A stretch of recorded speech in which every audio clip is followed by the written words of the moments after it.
Dozens of potential jurors are being questioned at this hour inside the courthouse here behind us. And because of just how famous Sean Diddy Combs is, a lot of the questioning is surrounding what they already know about the case. After Tupac got killed, Puffy allegedly gave the money to Zip. Yes. And Zip was supposed to give the money to Keefe and them. Yes. In the book, you said the third day after getting back from Vegas, you guys met up with Zip in LA. And I guess you said that Puffy called and said, "Was that us?" Diddy's trial is finally going down, and while a lot of fans are eager to see justice served, not everyone is feeling the same way, especially not the Crips. See, if Diddy ends up losing this case, it might not just end with him getting locked up. Word is it could open the door to a bunch of old investigations being reopened, including some serious ones tied to Diddy's name, like the death of Tupac. So you guys are driving around, and then you hear these girls say, "Tupac, Tupac." Me going, got to the light. We was gonna go drink and smoke some weed, and he happened to be hanging out the window. He's hanging out the window like he was in a parade.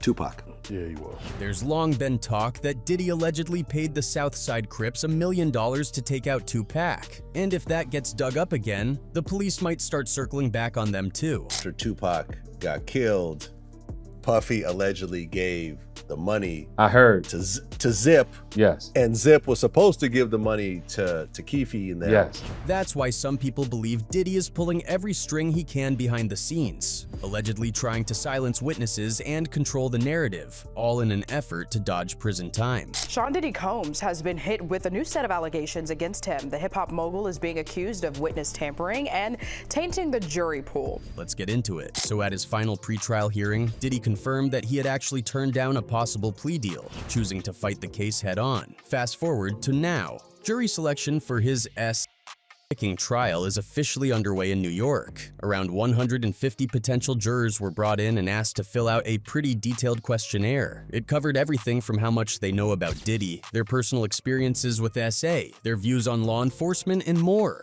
Dozens of potential jurors are being questioned at this hour inside the courthouse here behind us. And because of just how famous Sean Diddy Combs is, a lot of the questioning is surrounding what they already know about the case. Diddy himself was in the courtroom and at one point even asked for a quick bathroom break, admitting he was feeling a little nervous today. He's facing 5 serious felony charges, including racketeering conspiracy, trafficking, and transporting people for all stemming from his arrest last September. If he's found guilty, he's likely looking at life behind bars, which is why he's doing everything he can to help his case. For instance, according to new filings by prosecutors, Diddy has been accused of tampering with witnesses and trying to manipulate the trial from the inside. Sean Diddy Combs has been hit with a new set of allegations against him. The hip-hop mogul is being accused of witness tampering and tainting the jury pool. This all came up after Diddy requested another bail hearing. His previous requests had already been denied by 2 separate judges. In response, prosecutors dropped some heavy claims. They say Diddy's been making relentless efforts to reach potential witnesses, including victims who could testify against him. How? Well, it's been reported that Diddy allegedly used other inmates' phone access codes called PAC numbers to sneak around call restrictions and reach out to people. That includes his sons and possibly others tied to the case. He's also accused of making 3-way calls, using these backdoor methods to get his message out from behind bars. Prosecutors accuse Combs of evading monitoring by using telephone accounts of other inmates and also using 3-way calls to reach people who were not on the approved contact lists. And that's not all. Prosecutors claim Diddy even used a third-party communication service, Contact Me ASAP, to reach out to people he wasn't authorized to speak with. They also mentioned a particular phone call from October of last year between Diddy and one of his adult sons. Most of the details from that call were redacted in court documents, but what wasn't hidden is damning. Prosecutors say the call suggests Diddy's goal was to blackmail victims and witnesses, either to scare them into staying silent or to pressure them into giving favorable testimony. It doesn't stop there. Prosecutors also pointed out that Diddy has been trying to sway public opinion in his favor, even while locked up. One example they gave was a video posted on Instagram by his son Justin. In the clip, Diddy's kids are singing him happy birthday over the phone. Innocent, right? Not quite. Prosecutors claim Diddy was actually tracking the video's engagement and discussing strategy with his family to ensure it would have the right impact, particularly on potential jurors. That level of desperation is wild. He's not just sitting in jail waiting for trial, he's actively trying to spin the narrative from the inside. But here's where it gets even heavier. Besides the charges he's already facing, there's talk that the death of Tupac could eventually get added to the mix. If that happens, it could completely change the game, not just for Diddy, but for everyone involved. That includes the Southside Crips, who've long been rumored to have had a role in Tupac's murder, allegedly under orders from Diddy, who supposedly paid them $1 million for the hit. That's why some believe the Crips are low-key hoping Diddy doesn't lose this trial, because if he goes down, it could open the door to a whole new wave of investigations, and they might be next in the line of fire. As most of us already know by now, Diddy Keefe Davis, better known as Keefe D, a well-known member of the Southside Crips, was arrested and charged in connection with Tupac's murder. And according to Keefe D himself, the whole hit was set in motion by none other than Diddy. Here's how it all supposedly went down. In the early 90s, Keefe D was introduced to Diddy through a mutual acquaintance, a guy named Eric Von Zip Martin, who was a street figure with one foot in the music industry and the other firmly in the streets. It was through Zip Martin. Okay. Zip Martin already had a business relationship with the Southside Crips. So Puffy elected to, let's align ourselves with these street guys, with Zip. And then through Zip came Keefe. Keefe says he met Diddy at a party. They shook hands, and that was it for a while. At the time, Diddy was still coming up. He wasn't the mogul we know today. He was hustling to make a name for himself, promoting artists, and doing whatever it took to stay in the mix. Their first real business deal came when Diddy rented a car from Keefe's crew, the Southside Compton Car Club, for Usher's Can You Get With It music video.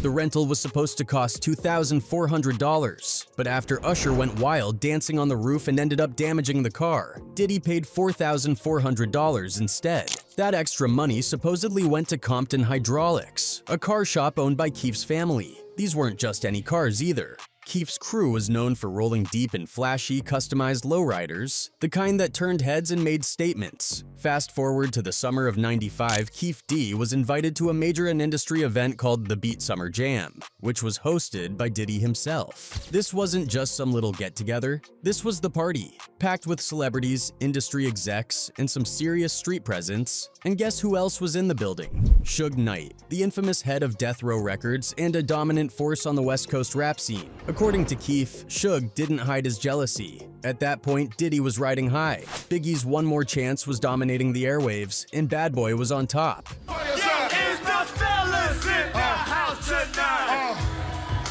Suge approached Keefe at the party and asked how he knew Diddy. Keefe's reply was, same way everybody knows him, through drug dealing. But things started going south fast. Two major events would shift everything between Suge and Diddy. The first one was this. You don't want to have to worry about the executive producer trying to be all in the videos, all on the record, dancing, coming death row. One of them was the murder of Big Jake, a close friend of Suge's, who was killed in a violent clash between Bad Boy and Death Row affiliates at a nightclub in Atlanta. Suge blamed Puffy for Big Jake's death, and tensions exploded from there. Keefe says that after the incident, someone from Bad Boy called him and said, "Your boy, Big CEO, is tripping," clearly referencing Suge Knight. Keefe's response was, just send us 40 to 59 tickets and we'll be there deep at every one of your shows. And that's exactly what happened. The Crips were handed backstage passes and rolled deep with Bad Boy across the West Coast. They were backstage at the hotels, and always in the loop. Thanks to Zip and his close relationship with Diddy, Keefe and his crew always knew where Puffy was, what shows he was doing, and where he was staying. If anything were to go down, they had access. And it was Puff. And he like, you think it's cool to come out here and do concerts? I'm like, why it wouldn't be cool? So he like, the big CEO dude. So. Suge. Yeah. But the paranoia wasn't one-sided. Keefe says Diddy was scared enough to start moving like a politician. According to Keefe, Puff hired former Navy SEALs to protect him. These weren't your average bodyguards. They were wearing earpieces, suited up like CIA agents, and stationed in the hotel room right next to Diddy's suite. Now here's where it all hits a chilling point. According to Keefe D, there was one night at a club when Zip and Puff called him over for a serious conversation. When Keefe walked up, Puff supposedly dropped a bombshell. "I got a couple problems I need handled. Big CEO and Pac." Keefe says he didn't flinch. "That's not a problem," he told Puff. "We can make that happen." And here's the kicker. Puffy allegedly promised $1 million for the job, $1 million to take out Tupac and Suge Knight. But then things started to go left between Keefe D and Death Row 2 over a few incidents that pushed everything over the edge. One of the earliest problems stemmed from a situation involving some women connected to Death Row.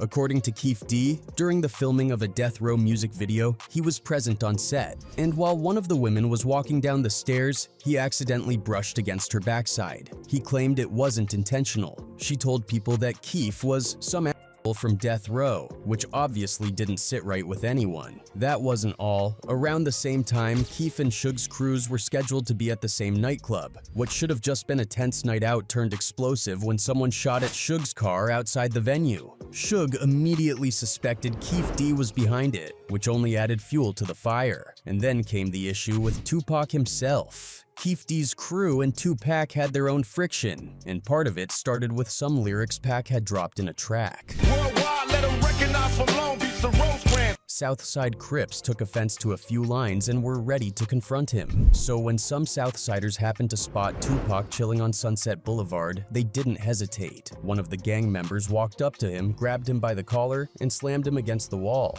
Then he hit Pac with a direct question. "You know what Long Beach and Rosecrans stand for?" And then came the fight that changed hip-hop forever. It started at a mall, where a friend of Keefe D's ran into members of a rival gang.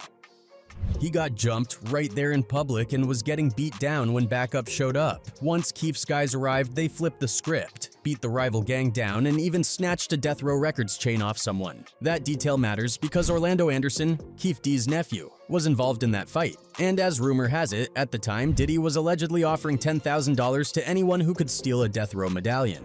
Puffy was saying we want to put this chain in in our video. And that's why the guys try to snatch the chain. Fast forward to September 7th, 1996, the night of the Mike Tyson fight in Las Vegas. Tupac, Suge Knight, Trayvon Lane, and the rest of their crew were walking through the MGM Grand when Trayvon spotted Orlando Anderson. He pointed him out to the group, and that was all Tupac needed to hear. Pac didn't hesitate. He walked straight up to Orlando, asked him, "You from South?" And before Orlando could even answer, Pac swung and punched him square in the face. Orlando dropped to the ground, and Pac's crew followed up with a savage group beatdown. They kicked him while he was down, stomping him out right there in the hallway. Hotel security eventually broke things up, but the damage was already done. Now for Keefe D, this was personal. Orlando was his blood, and seeing his nephew beaten like that in front of the world was beyond humiliating. Keefe had already been side-eyeing Suge and Death Row, calling them fake gangsters who just played tough for the cameras. That attack pushed him over the edge, and Puffy had allegedly already offered him $1 million reward to take out both Tupac and Suge. So now with that extra motivation and real anger in his heart, Keefe says the decision was made. Keefe D later said they were cruising around looking for Tupac, hoping to catch him slipping after the fight. They knew he was supposed to be at Club 662 that night, and when he didn't show up immediately, they almost gave up. But fate played its hand. Pac was out the window of Suge's BMW, signing autographs for fans, and that's when they spotted him. Keefe would say later, "If he hadn't been out the window, we wouldn't have even seen him."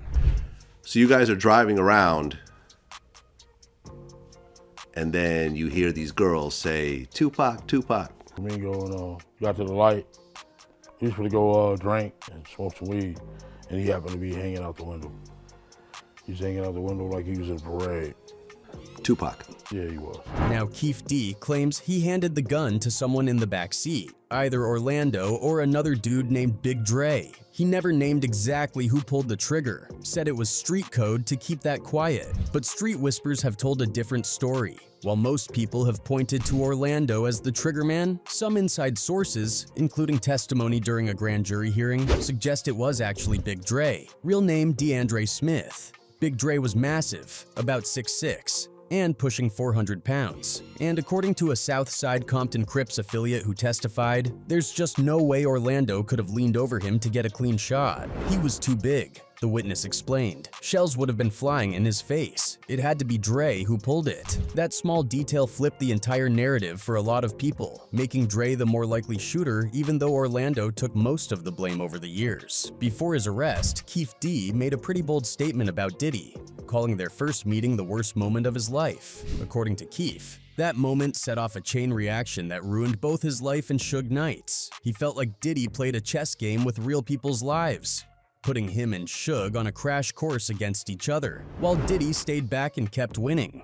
"If I wouldn't have ever met him, I wouldn't have ever been involved in this BS," he stated. "I would have never met the brother. I never would have been involved in this BS. Me and Suge, we played on the same Pop Warner team and everything. My homeboys helped put Suge in the game. It really crashed two people's empire in one night, mine's for sure. Suge's too. Diddy the only one still balling. He made our shit go down, man. He won't even look out or nothing, because he pitted us against each other, which was kinda smart. We're Crips and Suge was Bloods." Now fast forward to today. Keefe D is deep in the legal system and things are not looking good for him. Since his arrest, he's been having a rough time in jail, and it's clear the streets haven't forgotten about Tupac. There were rumors floating around that he was attacked in jail.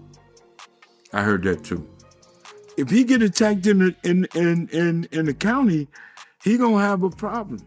Well, he's gonna be in state prison. When he go to state prison. Which is gang infested. Word is, he's already been jumped multiple times while locked up. In a recent interview with Bomb One State, Reggie Wright Jr. revealed that Keefe has been getting beat up. Not once, but at least 3 different times.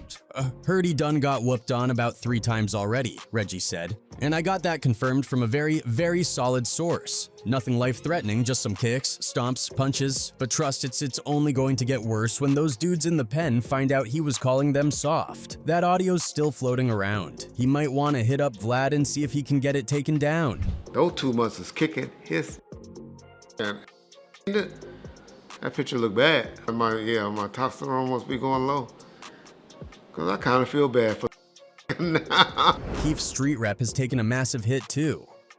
Once looked at as a respected OG, the guy who used to flex on YouTube and brag about his connection to the Tupac situation, he's now seen as a loudmouth who talked too much and brought heat on himself. In jail, nobody's really seeing him as that gangsta from the 90s anymore. Instead, he's become the butt of jokes, a guy who ran his mouth for years and now has to deal with the consequences. He's reportedly been spending most of his time in protective custody, and even there, he's struggling. People who once admired him are now clowning him, calling him dumb for putting himself in this position just to chase clout. The whole image he built as a feared figure in the streets has crumbled, and the same streets that once praised him are now watching his downfall play out like a cautionary tale. But either way, most people aren't buying the idea that Diddy's walking away from all these allegations scot-free. That can of worms he's been trying so hard to keep sealed might just end up getting ripped wide open.